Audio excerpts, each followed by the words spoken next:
BNP chairman তো ইতোমধ্যেই রাজশাহী পৌঁছেছেন, তার আজকের দিনের বাকি কর্মসূচি সম্পর্কে একটু বিস্তারিত করে জানাবেন আমাদের।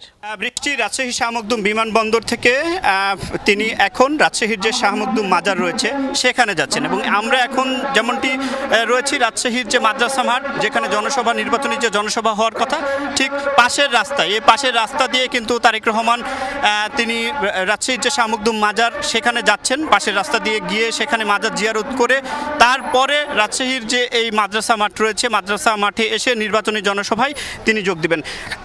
রাস্তায়, প্রত্যেকটি রাস্তায় থেকে মোড়ে কিন্তু আমরা দেখতে পাচ্ছি উৎসুক যে মানুষ রয়েছে, সাধারণ মানুষ এবং নেতাকর্মীদের যে ঢল, সেই ঢল নেমেছে। এবং তারেক রহমান যেহেতু 2 দশক পরে এই রাজশাহীতে আসছেন, সেক্ষেত্রে মানুষের মধ্যে যে উৎসাহ উদ্দীপনা নতুনভাবে সেটি আমি দেখেছি। এবং এই 3 জেলার সমন্বয়ে কিন্তু আয়োজিত জনসভায় তিনি এই মাজার জিয়ারত শেষ করে কিন্তু জনসভায় যুক্ত হবেন, যুক্ত হয়ে সেখানে তিনি বক্তব্য দিবেন।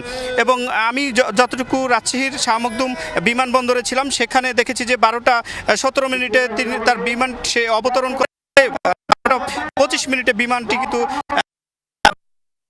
করেন এবং সেখানে রাস্তায় রাস্তায় কিন্তু মানুষের উৎসুক মানুষের যে উল্লাস এবং উৎসুক মানুষের যে ভিড় সেটি দেখেছি।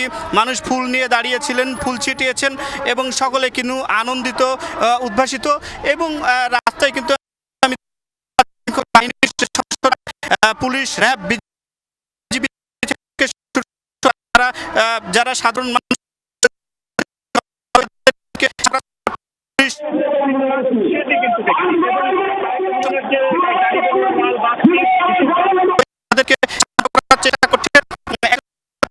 মানুষের মধ্যে যে তিনি এই মুহূর্তে শাহ মখদুম মাজার জিয়ারত করবেন সেই পথেই আছেন, সেই খবর জানাচ্ছেন সহকর্মী তারেক মাহমুদ।